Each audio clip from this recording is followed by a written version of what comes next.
Hey, it's John Hope Bryant, entrepreneur and founder of Operation Hope and the Bryant Group Ventures. And today I'm talking really from my perch as the founder and CEO of Operation Hope and where we are in the economy. I was on Squawk Box this morning with Mick Mulvaney, the former chief of staff for President Trump, and with Becky Quick, talking about an issue for a few minutes on national TV and arguably the most relevant show for business leaders in the world. So it's seen all over the world.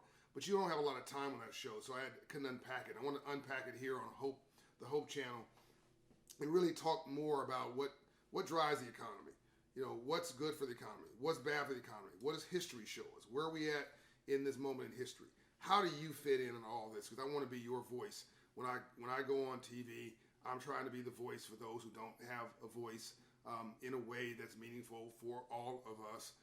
Because to quote Dr. King, he said he wasn't here to save black people or brown people. He said I'm here to redeem the soul of America from the triple evils of war, racism, and poverty.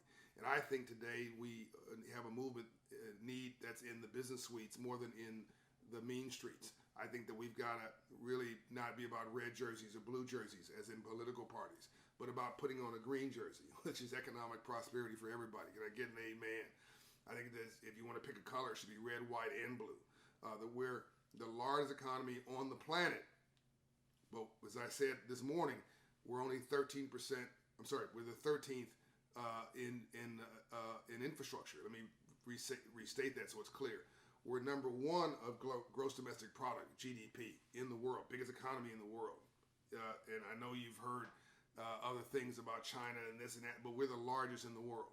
But we'll give up that position if we don't reinvest in ourselves. What business leader watching this does not reinvest in their product, right? What family does not reinvest in its children and the make sure the plumbing works in the house and make sure that the roof isn't falling off? And this is the problem with America: is the roof is falling off and the potholes are getting so big your car will fall into it, right? So it doesn't really matter if the rich people have a Ferrari or a Bentley or whatever if the dang on car the axle breaks because the road you're on is deficient.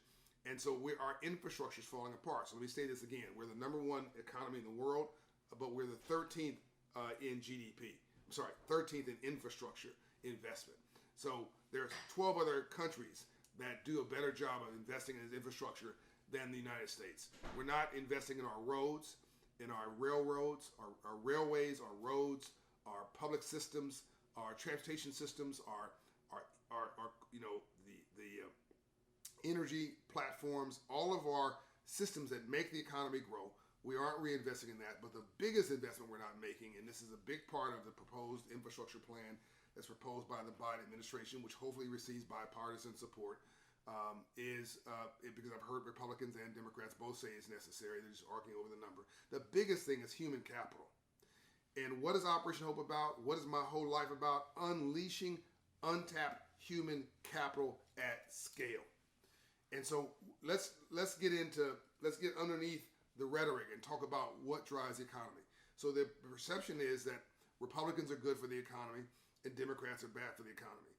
Actually, that's just not true. I've always said my ideal politician probably has a Republican head and a Democratic heart. In reality, it's that sense of balance. Here's the facts. Over the last 50 years, right? 50 to 70 years. Go back to to Kennedy for sure. Kennedy actually had the biggest economy. It was a contested. It was like then today, contested election, issues with voting rights, issues of social justice, issues with the Cold War fight, economic uncertainty, and they doubled down on public investment. And Kennedy had the biggest economic growth by investing at the bottom of the pyramid, investing in infrastructure. By the way, that was the case with the New Deal. By the way, that was the case with the GI Bill, which effectively rebooted the white middle class in America and really stabilized it. Was the GI Bill after World War II. Let me see. President Clinton working with Republicans and Democrats, had the second largest growth behind Kennedy, and he was certainly, I guess you might call right down the middle of this fairway, a moderate Democrat in the way he governed, and the economy exploded by investing at the bottom of the pyramid. I believe there's 2 to 3% of untapped GDP at the bottom of the economic pyramid. Where is the next John Hope Bryant? Where is the next whoever? Steve Jobs, whoever your hero or shero is. If you love Oprah Winfrey, or you love, LeBron, or you love, whoever your business or aspirational heroes or sheroes are, let's find them in rural white America, in urban black and brown America, where folks who are the bottom 50% of the economy live. Let's invest in them. Let's get their skills up. Let's upgrade their software. Let's get their credit score up. Let's get their approvability up for accessing capital. And let's get them relevant to the economy and get them into the game. That's where I think the real fortune lies, is at the bottom of the economic pyramid. And history proves this is true. Whenever you invest in the bottom of the pyramid, it pays off at the top. Or put it another way, as I said in my book, How the Poor Can Save Capitalism, reaffirmed in my book, The Memo, and now the latest book, Up From Nothing, that even my rich friends need my poor friends to do better, if only to stay rich. I'll repeat that. My rich friends need my poor friends to do better, if only to stay rich. Right? So we have a country that's falling apart from infrastructure, from the lack of infrastructure investment, be it physical infrastructure or be it human capital infrastructure. Wealth and income inequality over the last 30, 40 years is indicative that we have profit taking and effectively investment day trading at the top. Folks who are interested in the transaction right now. What do I get out of this right now? So it's a transactional economy versus a relationship economy. What's our relationship to each other? And what's the big bet that we're making? And look, that worked for a little bit of time, but now you have foreign interests who want to eat our lunch. You've got countries that want to be us. Everybody wants to be an American, but an American, okay? And we're sitting here in a culture war, fighting with each other. Even the Bible says the house divided will not stand. Hello. So we got to stop fighting with each other. We have to realize we're at war. We have a cultural war. We need to knock it off. We have a war of really vision, or a war with a virus, which was COVID-19 and is. Thanks to we're beginning to win that war. We have a war really that's tied to culture of a lack of vision. So it's the same war. We have a war with foreign interests who want to take our position at the table, which is China and to a lesser degree Russia. This is real, and it's mostly economic in nature. And we've got to put the best team on the field and give them the tools to compete. Here's how GDP. You hear about this word batted around, this phrase a lot. Gross domestic product. Where does it come from? 70% of GDP is consumer spending. You and me buying toilet paper, paying car notes, paying mortgages, going to restaurants. It's not big fancy stuff. It's just you and me. 18% of the economy, GDP, is business investment. Okay, that's what they're talking about. A lot of the capital gains tax. It's business leaders and business investment. And then you've got a slice of that. That's the federal government and the local government. So those are the three huge areas of GDP. There are other smaller areas, but those are the huge areas that make up GDP. But fully, more than 2/3 of it is you and me. So what's being invested in you and me? Okay, so you've got to reinvest in us and the things that's driving the economy, so we can pay off for everybody else. You can take no pleasure from the fact there's a hole in my end of our boat. I just want to give a bit of a recap and go a little deeper, sort of backstage on the interview that we did on Squawk Box. Dig a little deeper into where we are. We need to have a vision. We need to have folks, again, put away the blue. This is why I like No Labels, the work of the No Labels caucus. Nancy Jacobson, which helped to pass the most recent couple stimulus bills. These are Republicans and Democrats who are working together. And America is, frustrated with folks not working together. Here's a shocker. What was the biggest political group coming out of the presidential election of 2020? This is according to Gallup now. My folks told me this. I almost fell out of my seat. The biggest group, 41%, is independents. Then you have Democrats at 30-something%. Then you have Republicans at 20-something%. This is a shocker to me. People are saying, I'm tired of this bickering.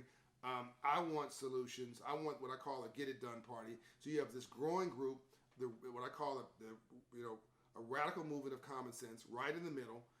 Let me know in your comments whether you agree with this. That's saying, knock it off, everybody. I'm trying to put my kid through college. I'm trying to start a business. I'm trying to move forward, and y'all just bickering, and I can't pay my mortgage with you guys arguing. You not grow your net worth by blaming your problems on your neighbor. We need a vision. The Bible says, where there is no vision, the people perish. We need a vision for ourselves. That's why at Operation Hope, we are betting on the bottom half of the economic pyramid in this country, the bottom half of America, reinvesting in them, coaching them up, giving them the tools to compete, giving them access to capital, getting them credit worthy, getting them access to capital so that they can create the jobs and opportunity. Do you know that half of this country works for companies with 20 employees or less? Do you know that 70% of this country are companies with employed with companies with 500 employees or less? I have so much to say about these topics, but I guess what I'm really trying to get you to understand is that wealth and prosperity does not come where you might think or you've been told. It comes from the least of these God's children, and we're all in this mess together. And if you don't invest in them, how do you expect to get an outcome? There's not a business leader, again, watching this that doesn't reinvest in its product. So, by the way, I came from nothing. I came from Compton, California, and South Central LA. When I was down, it was the government-sponsored Community Reinvestment Act that got me a course in financial literacy. A banker came in my classroom to teach me financial literacy. I'm 9 years old. I'm in a public school. This is public investment now, private and public. The banker in a public school, teaching financial literacy, which doesn't exist anymore, unfortunately, in our classrooms. Then I started my first business. Okay, got a taste of entrepreneurship. Then I later on would actually ride the bus from Compton in South Central LA to Malibu to my first job. So using public transportation to get to a private enterprise job. Today, though, the public transportation sucks. The class doesn't exist, right? The infrastructure I'm riding on is horrible, right? And so my ability to ladder up was facilitated by the government and made possible by the private sector. And then I was mentored by my first billionaire. Well, what am I today? An entrepreneur. And the folks who are being taxed, being proposed to be taxed at the top of the tier here, the folks who make $1 million or so a year, that might include me, by the way. So it's 500,000 people out of 135 million taxpayers. Well, that's a special forces team. That's America's special forces team. These are entrepreneurs and builders. And wouldn't we want to invest in the system that made us possible? Because I wouldn't be possible anywhere else on the planet. My business model, my personal story, which I tell in this book, Up From Nothing. You got it, you need to get it, right? My story would not have been possible in France, where the word entrepreneur comes from. Wouldn't have been possible in Russia, Japan, China. I mean, you name the country. My story, Germany, would not have been possible up from nothing. So if that was possible in this country, which has a lot of problems, but she's also amazing, it was a democracy and capitalism, a horrible system except for every other system. This is only possible in America. Why wouldn't we want to reinvest in the system that made me possible and wouldn't want to and then take my model, our model, and make it available to all of God's children so that we all come up. You invest in black wealth creation, and even the racist wins. John Hope Bryant, I'm out. Go to Operation Hope today.